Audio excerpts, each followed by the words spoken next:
Oi, hoje a gente vai, mergulhar em Esdras capítulo 5. Os judeus estão de volta, né, em Jerusalém, reconstruindo o templo, um projeto, sim, super importante para eles. Só que, claro, a coisa não foi tão simples. Logo aparecem umas autoridades locais, sabe, para questionar a obra.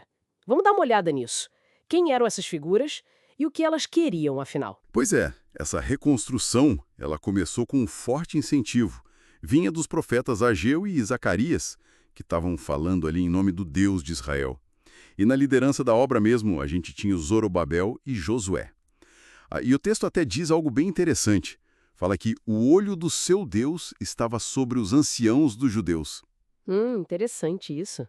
Sim, e isso deu a eles uma certa segurança para continuar, né? Pelo menos no começo, mesmo com gente já de olho questionando. E aí que entram em cena Takenai, ele era o governador da região além do rio, né? E Setar-Bozenai, com seus companheiros. Exato. Chegaram perguntando bem direto, na lata mesmo, quem deu permissão para vocês reconstruírem este templo e restaurarem essa estrutura.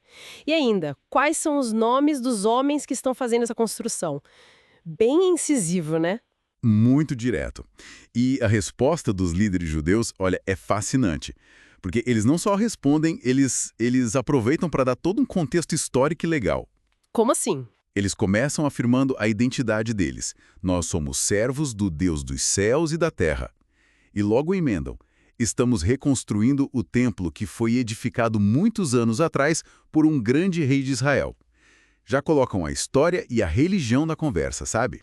Ah, entendi. Que estratégia boa! Eles não fogem da pergunta, mas ampliam o foco. E aí eles contam a história, né? Isso eles narram como os antepassados deles. Provocaram a ira de Deus, o que acabou levando à destruição do templo por Nabucodonosor, lá da Babilônia, e ao exílio do povo. É quase uma admissão de culpa histórica, tipo sim, nossos pais erraram, mas estamos aqui para consertar. Uma demonstração de humildade, talvez? Pode ser visto assim. Mas, crucialmente, logo depois dessa parte histórica, eles sacam uma carta na manga. Uma autoridade superior e, importante, mais recente, o decreto do rei Ciro. Ah, o famoso decreto de Ciro. Exatamente. Eles lembram que Ciro, logo no primeiro ano que reinou na Babilônia, deu a ordem específica para reconstruir a casa de Deus. Que jogada! Usar um decreto imperial anterior contra a autoridade local atual, e eles detalham isso, né? Detalham, sim. Mencionam que o próprio Ciro devolveu os utensílios de ouro e prata do templo. Sabe?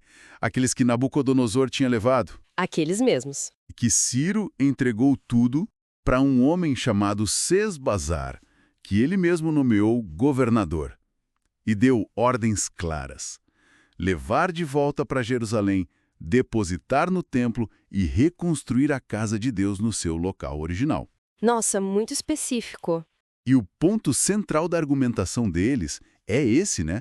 Eles se apoiam sim na fé, somos servos de Deus, mas pragmaticamente se apoiam num decreto imperial específico de Ciro e ainda reforçam. Sesbazar lançou os alicerces e a obra está continuando desde então, ou seja, não é algo novo, escondido, que começou ontem sem permissão. Já tem história, já tem base legal. Uau! Como uma resposta tão bem fundamentada assim, o que Tatenai e a turma dele podiam fazer? Não podiam simplesmente parar a obra, né? Exato! Eles não agem de forma precipitada ou agressiva. Pelo contrário, eles seguem o caminho formal. Decidem escalar a questão. Pra quem? Eles escrevem uma carta oficial para o rei Dário, que era um manda-chuva do Império Persa naquela época. Entendi. E o que dizia a carta? Olha, a carta é bem burocrática. Eles relatam o que viram. A obra acontecendo, feita com pedras grandes, madeira, e que o trabalho estava sendo feito com diligência, com cuidado e progredindo bem. E claro, eles transmitem a resposta que os anciãos judeus deram, incluindo toda a história e, fundamentalmente, a referência ao decreto de Ciro. E qual o pedido final da carta? Imagino que eles não só relataram, né? Não, claro que não. O pedido é bem direto ao rei Dário, que ele mande fazer uma busca nos arquivos reais lá na Babilônia. Pra quê? Para confirmar, justamente, para verificar se o rei Ciro realmente emitiu um decreto desses autorizando a reconstrução do templo em Jerusalém. Eles querem a confirmação oficial, o papel passado, e pedem que o rei, depois dessa busca, envie a sua decisão sobre o assunto. Isso levanta uma questão importante, né? Sobre verificação ou autoridade. Com certeza. E aí o capítulo termina assim, né? Com essa situação meio... Suspensa. Exato. Suspensa a continuidade de um projeto que é sagrado, que é central para a identidade daquela comunidade, agora depende de quê? Da confirmação de um documento antigo guardado nos arquivos de um império estrangeiro. É uma baita tensão.